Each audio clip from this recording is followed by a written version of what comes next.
चलिए स्टार्ट करते हैं आज एक नए टॉपिक के साथ, नए अध्याय के साथ। अध्याय 9 है प्रथम साम्राज्य। देख सकते हैं आप, प्रथम साम्राज्य है और ये SCERT है क्लास 6 का। ठीक है, हम अध्यायवार आपको करवा रहे हैं। अगर आप अभी तक नहीं देखे हैं तो आप मेरे चैनल पर जाइए और प्लेलिस्ट में जाइए, आपको मिलेगा पार्ट वाइज। ठीक है, स्टार्ट करते हैं। चलिए, देख सकते हैं अध्याय 9 है प्रथम साम्राज्य, यानी कि हम लोग इस चैप्टर में देखेंगे प्रथम साम्राज्य में। कहानी के माध्यम से यहाँ पर दिया है, सुरेश अपनी माँ के साथ गणतंत्र दिवस की परेड में पटना के गांधी मैदान में आया है और झांकी देख रहा है जिस पर लिखा था मगध साम्राज्य का महान सम्राट अशोक।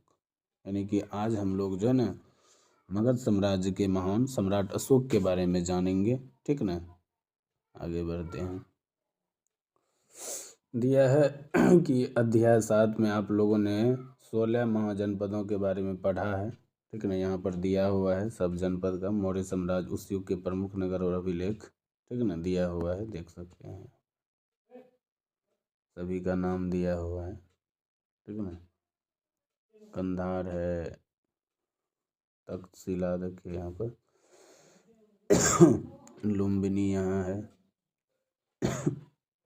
यहाँ आपका मेरठ है, यहाँ कौशाम्बी है, यहाँ पाटलिपुत्र है, यहाँ उज्जैन, याद रखिएगा उज्जैन जो छिपड़ा नदी के तट पर बसा हुआ है। ठीक ना, यहाँ पर कलिंग है। ठीक है,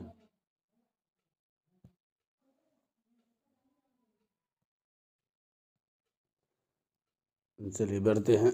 यहाँ पर आपको बताए सभी दिया हुआ है, टोबरा, मेरठ, लुम्बिनी, उज्जैन, रूपनाथ, कलिंग, और यहाँ पर आप देखिए बंगाल की खाड़ी है, इधर अरब सागर है। ठीक है, यहाँ पर मौर्य साम्राज्य के बारे में दिया है, रेखाचित्र पैमाना। ठीक है, चलिए आगे बढ़ते हैं। दिया हुआ है, कहता है धीरे धीरे मगध साम्राज्य के अधीन होते जा रहे थे। मगध का राज दूसरे राज्यों को सैन्य के जो है ना और क्या कर रहे थे, वैवाहिक संबंध, यानी कि जब अच्छा रिश्ता बनाता था मिला करके बड़ा होते जा रहा था, सब विवाह ही कर लेता था। 273 ईसा पूर्व अपने पोता बिंदुसार के बाद अशोक मगध साम्राज्य का सम्राट बना। पिता बिंदुसार के बाद, यानी कि जो 273 ईसा पूर्व अपने पिता जो है बिंदुसार के बाद अशोक मगध साम्राज्य का सम्राट बना। ठीक है, और इन्होंने जो है इसके साम्राज्य की राजधानी पाटलिपुत्र जो आज पटना है। जब राज्य बहुत बड़ा हो जाता है तब उसे साम्राज्य कहते हैं। अशोक जिस साम्राज्य पर शासन करता था उसकी स्थापना उसके दादा चंद्रगुप्त मौर्य ने आज से लगभग 2300 वर्ष पहले किया था। आज से लगभग जो है ना 2300 वर्ष पहले उसका दादा कर दिया था। कौन? चंद्रगुप्त मौर्य ने किया था। चलिए, कहता है कि तक्षशिला उत्तर पश्चिम मध्य एशिया के लिए आने जाने का मार्ग था। जो तक्षशिला था उत्तर पश्चिम में मध्य एशिया को जोड़ने का काम करता था। उज्जैन उत्तरी भारत से दक्षिणी भारत जाने वाले रास्ते में पड़ता था और नगरों में व्यापारी, सरकारी अधिकारी, शिल्पकार रहा करते थे। साम्राज्य के अलग अलग क्षेत्रों में बसने वाले लोगों का खान पान, पोशाक आदि भिन्न थी, यानी कि तरह तरह के कोई भी लोग है कहीं भी तरह तरह के लोग रहते थे, निवास करते थे। मौर्य साम्राज्य का मूल क्षेत्र नंद साम्राज्य का क्षेत्र था जिस पर चंद्रगुप्त मौर्य का अधिकार था। समय चंद्रगुप्त मौर्य ने जो संपूर्ण अधिकार किया हुआ था। ठीक है,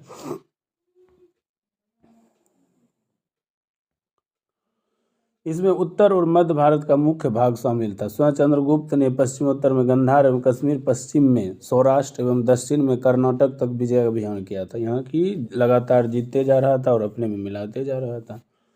ठीक ना, इस विशाल साम्राज्य में अशोक ने कलिंग का क्षेत्र समाहित किया, लेकिन उसके बाद युद्धों को परित्याग कर कल्याणकारी, यानी कि कलिंग को जो है शामिल करने के बाद ये क्या किया, युद्ध करना मना कर दिया, बोला कभी युद्ध नहीं करेंगे हम। ठीक ना, परित्याग कर दिया और कल्याणकारी उपायों शासन चलाने का निर्णय किया। सोचा कि ऐसा शासन चलाएं जिसमें जो है कल्याणकारी हो, लोगों का कल्याण हो। युद्ध में तो देखिए कोई भी आदमी युद्ध करता है तो उसमें क्या होता है, दोनों तरफ से क्षति होती है। गाँव ही में देखिए अगर आप लड़ाई करिएगा क्या होता है, दोनों पक्ष का हानि होता है उसमें। कितनों ही शक्तिशाली क्यों नहीं, उसका भी धन बल मानसिक क्षति सब कुछ क्षति होता है। इसीलिए अगर हम कोई भी समस्या का समाधान बैठ करके विचार करके, तो यही चीज़ आया इसके अशोक के दिमाग में। साम्राज्य का प्रशासन, समाज प्रशासन में देखिए कोई भी जो है राज्य को देश को चलाने के लिए उसका जो है ना साम्राज्य यानी कि प्रशासन होना जरूरी है। प्रशासनिक कार्य में राजा की सहायता से उच्च पदाधिकारी, जिसको अमात्य कहते हैं, उस समय जो उच्च पदाधिकारी जो होता था उसको अमात्य कहते थे, ठीक है ना। पुरोहित धार्मिक कार्यों में राजा का सहयोग करते थे और राज्य के खजाने यानी कि राज्य का जो खजाना होता था उसकी देखरेख के लिए कोषाध्यक्ष करते थे। समाहर्ता अथवा राजस्व संग्रहकर्ता का काम कर इकट्ठा होता था और आय का मुख्य स्रोत जमीन से मिलने वाला भू राजस्व कर टैक्स, ठीक ना, जो कि कुल उत्पादन का 1/6 भाग या 1/4 भाग होता था, ठीक ना। जैसे अभी हम लोग क्या करते हैं, बिहार सरकार का रसीद कटाते हैं, टैक्स देते हैं, हर चीज़ का टैक्स देते हैं, वही था उस समय भी भू राजस्व टैक्स था।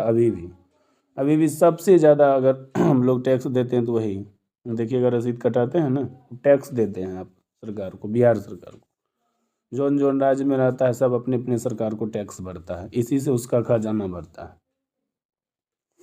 संदेश वाहक एक जगह से दूसरे जगह घूमते रहते और राजा के जासूसी अधिकारियों के क्रियाकलाप पर नज़र रखते थे।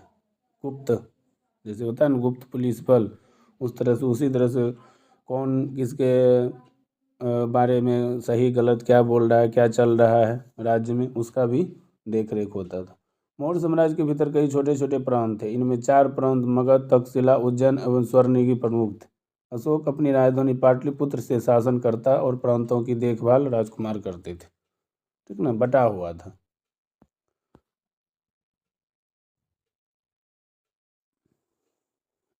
उसके बाद प्रांतों को जिलों में विभाजित किया था और जिलों की देखभाल के लिए स्थानीय गांवों की देखभाल गांव के मुखिया, जिन्हें ग्रामीण कहा जाता था, द्वारा की जाती। प्रत्येक गांव में अधिकारियों का एक दल होता था जो लोगों और पशुओं की लेखा जोखा रखता था और करों की वसूली अधिकारियों तक पहुंचाता था। नगर का प्रशासन परिषद और उसके 6 समितियां थी जिन्हें अधीन लोगों के विभाग होते थे, ठीक ना।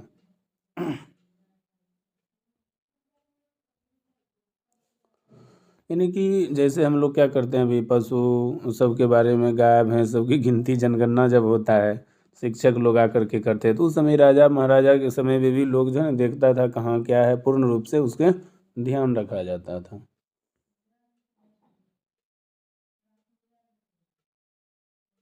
चलिए, सबके अलग अलग विभाग थे। न्याय प्रशासन के क्षेत्र में साम्राज्य का सबसे बड़ा न्यायाधीश सम्राट होता था और नगरों और गाँव में अलग अलग न्यायालय थे।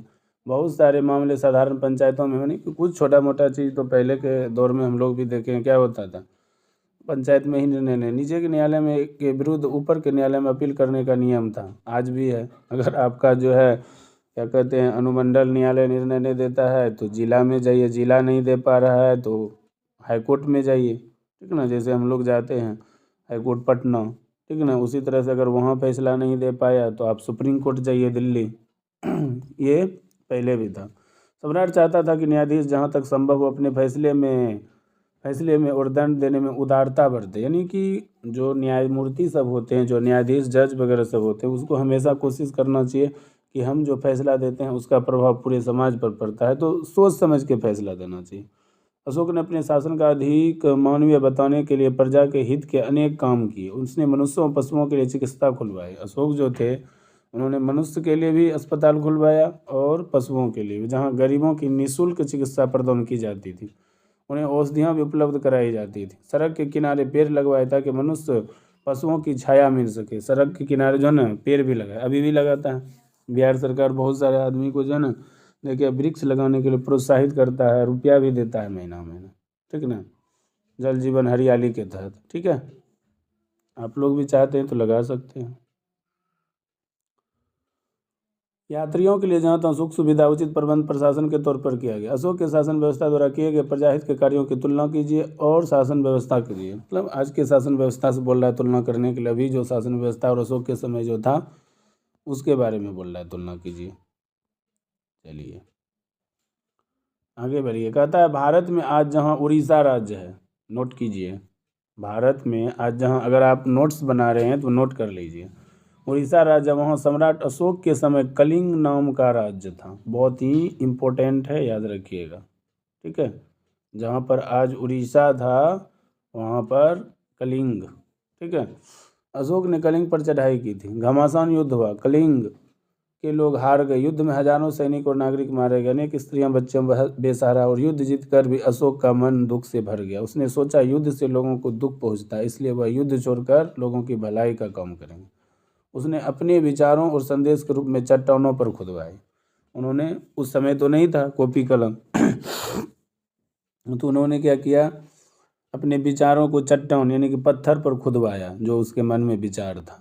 ठीक है, चलिए उसके बाद है सम्राट अशोक के शिलालेख, उसका अंश जो खुदवाया। कहता है पत्थर की चट्टान पर अंकित अशोक के अभिलेखों का संख्या सबसे अधिक है।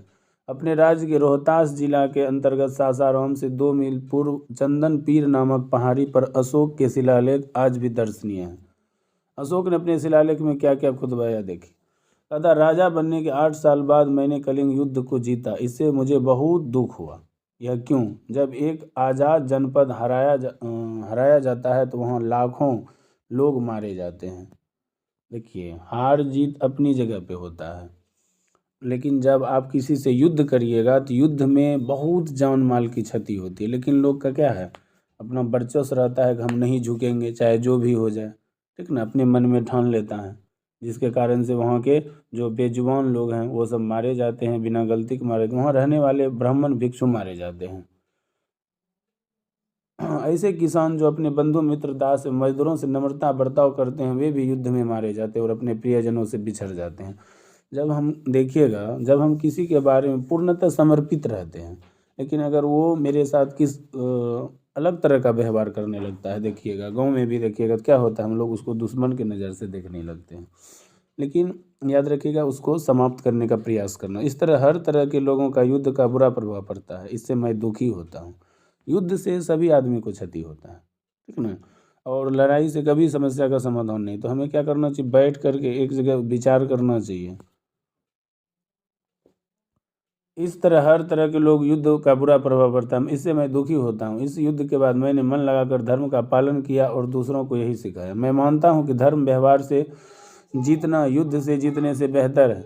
मैं इन बातों को खुदवा रहा हूँ ताकि मेरे पुत्र और पौत्र भी युद्ध करने की बात ना सोचें। इन्होंने भविष्य में लोगों को संदेश दिया, अपने फैमिली को, परिवार को संदेश दिया कि अगर हम ये चीज़ बता देते हैं तो हमारे जो बच्चे होंगे और बच्चे के जो मान लीजिए बच्चे होंगे, पौत्र होंगे, पोता जिसको बोलते हैं, वो सब भी युद्ध करने से बचेंगे और समस्या का समाधान करेंगे। ऐसे थे हमारे जो पहले के सम्राट अशोक के बारे में, उन्होंने खुद लिखवाया इस बात को। ठीक है, अब चलिए हम लोग बात करेंगे अशोक का धम्म। यहाँ पर देखिए, धम्म संस्कृत शब्द धर्म का प्राकृतिक रूप है। अशोक ने जिस धम्म का रूप संसार के सामने, उसमें कई अच्छे बात नहीं थी। अशोक ने अपने धम्म के माध्यम से उन आदर्शों पर विश्वास रखता है जो मनुष्य को शांतिपूर्ण और सदाचारी बनाया। अशोक के धम्म में ना तो कोई देवी देवता थे और ना ही उनमें कोई व्रत उपवास या यज्ञ करने के बाद। वह महात्मा बुद्ध के उपदेशों से काफ़ी प्रभावित था, यानी कि बुद्ध के उपदेश से वो ज़्यादा प्रभावित थे। ठीक है, अशोक का मानना था कि मनुष्य को शांतिपूर्ण होना चाहिए, सदाचारी होना चाहिए, विवेकपूर्ण होना चाहिए। अशोक के साम्राज्य में अनेक धर्मों के मानने वाले लोग रहते थे। अशोक सोचता था कि सारे धर्म के लोग आपस में मिलकर रहें। उसके धर्म के सबसे बड़ा सिद्धांत यह था कि बड़ों का आदर किया जाना चाहिए और उनकी आज्ञाओं का पालन करना चाहिए। बड़ों को भी अपने छोटों के साथ अच्छा व्यवहार करना चाहिए।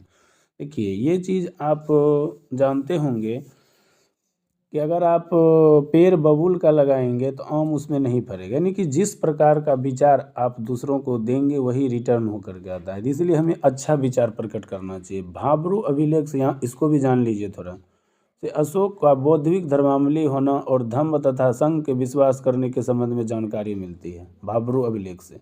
ठीक ना, अशोक का मानना था कि अशोक धम्म में अहिंसा और दान को बड़ा महत्व देते थे और अपनी इस धम्म को संदेश उसने शिलालेख और स्तंभ पर खुदवाए थे। इसी के बारे में पढ़ेंगे। ठीक ना, तो उनका कहना था कि हमें सदाचार, अच्छा विचार होना चाहिए, और जब मेरे पास अच्छा विचार रहेगा तो इसके माध्यम से हम अच्छे साम्राज्य की स्थापना कर सकेंगे और प्रजा सब भी सुखी रहेगा। इसमें अगर हम अच्छा विचार प्रकट नहीं कर पाएंगे तो प्रजा सब भी सुखी नहीं रह पाएगा।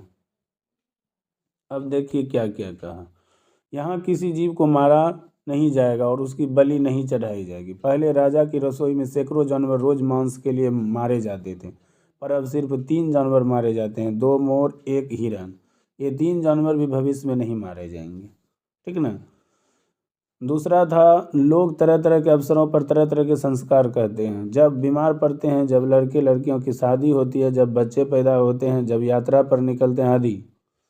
महिलाएं, इनका कहना था कि ये सभी जो है महिलाएं जो खर्च करती है, यहाँ पर देखिए कहता महिलाएं खासकर बहुत से ऐसे बेमतलब के संस्कार करती। इसका कहना था कि बहुत सारा ऐसा संस्कार है जिसको करने की ज़रूरत नहीं, बेफिजूल है वो। ऐसे धार्मिक संस्कारों को करना तो चाहिए, पर इनसे मिलने वाले लाभ कम ही हैं। कुछ संस्कार ऐसे हैं जिनसे ज़्यादा फल मिलता है। वे क्या हैं? बोल रहा है वो संस्कार क्या है? वे हैं गुलामों और मजदूरों से नम्रता से व्यवहार करना, बड़ों का आदर करना चाहिए, जीव जंतुओं को संयम से व्यवहार करना चाहिए और ब्राह्मणों और भिक्षुओं को दान देना चाहिए। देखिए, अगर हम किसी में काम भी करते हैं तो अगर वो जिसमें हम काम करते हैं, चाहे वो मेरा मालिक है, ठेकेदार है, जो भी है, तो उसको अच्छा व्यवहार करना चाहिए मजदूर के साथ में। मजदूर कोई गुलाम नहीं होता है, ठीक ना। वो भी आप ही की तरह है, आपके पास धन है, उसके पास नहीं है, इसीलिए आप में काम कर रहा है, तो उसके बातों को भी मानना चाहिए, सुनना चाहिए और उससे भी अच्छा व्यवहार करना चाहिए। अपने धर्म प्रचार के लिए संयम से बोलना चाहिए। अपने धर्म के गुणों को बढ़ा चढ़ा कर कहना तथा दूसरे धर्मों की बुराई करना दोनों गलत है। हर तरह से हर वक्त दूसरे धर्मों का आदर करना चाहिए। अगर कोई अपने धर्म की बुराई करता है और दूसरे धर्मों की बुराई करता है तो असल में वह अपने धर्म का नुकसान है। इसलिए एक दूसरे के धर्म की मुख्य बातों में एक दूसरे का सम्मान करना चाहिए और नुकसान नहीं पहुंचाना चाहिए। अगर हम दूसरे का सम्मान करेंगे तो वो भी हमारा सम्मान करेगा। तो इन सभी चीज़ों को अशोक ने बताया। अशोक का कहना था कि अगर हम सम्मान चाहते हैं तो सम्मान देना पड़ेगा। अशोक के इन 3 संदेशों से आप ज़्यादा प्रभावित हुए और क्यों?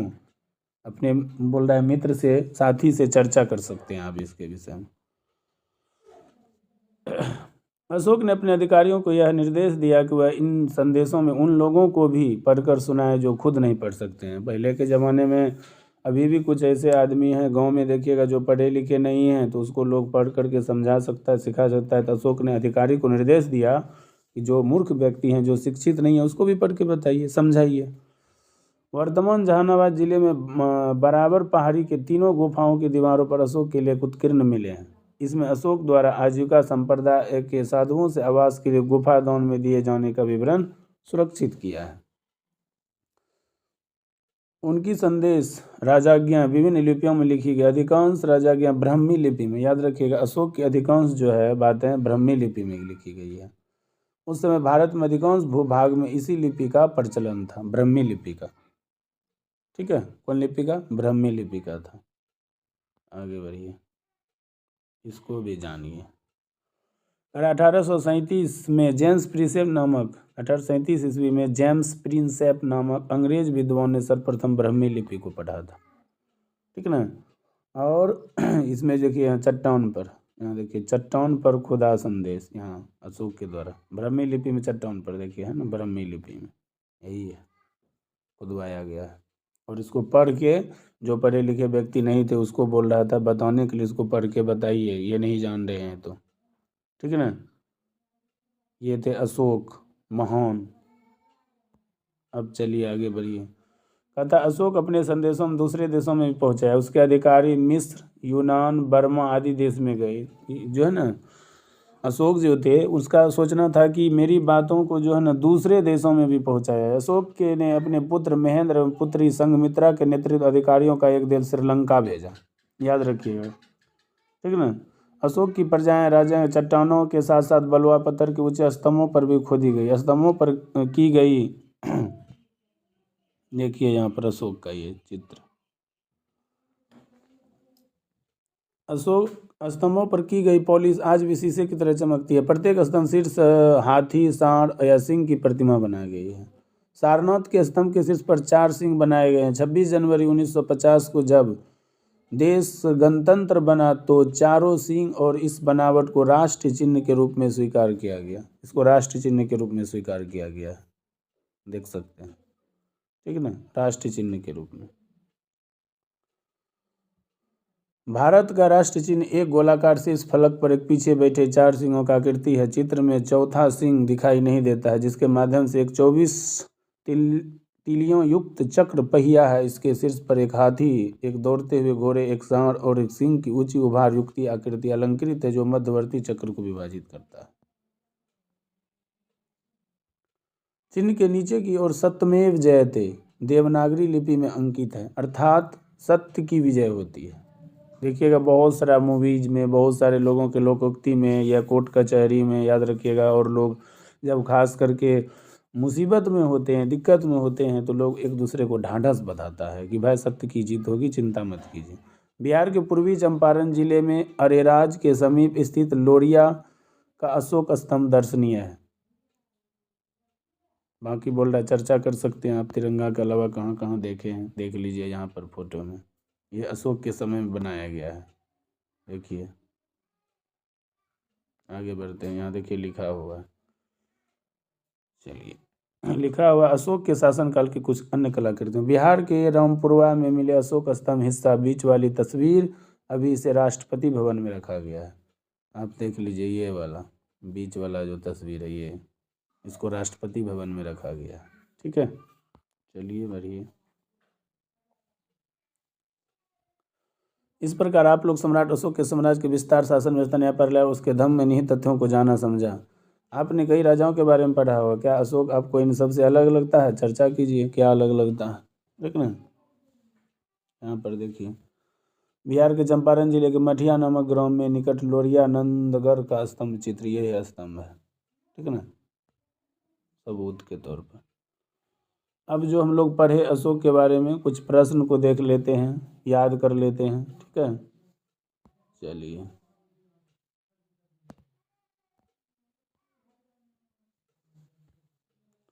कहता है सम्राट अशोक कहाँ का शासक था?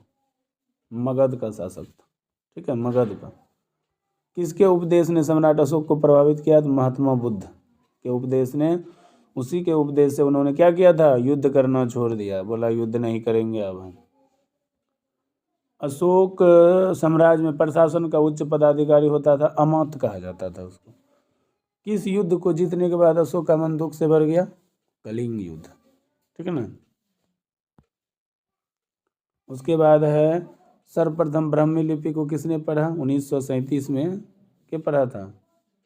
जेम्स प्रिंसेप ने पढ़ा था, ठीक है ना, जेम्स प्रिंसेप ने पढ़ा था। किसने पढ़ा था? जेम्स प्रिंसेप ने।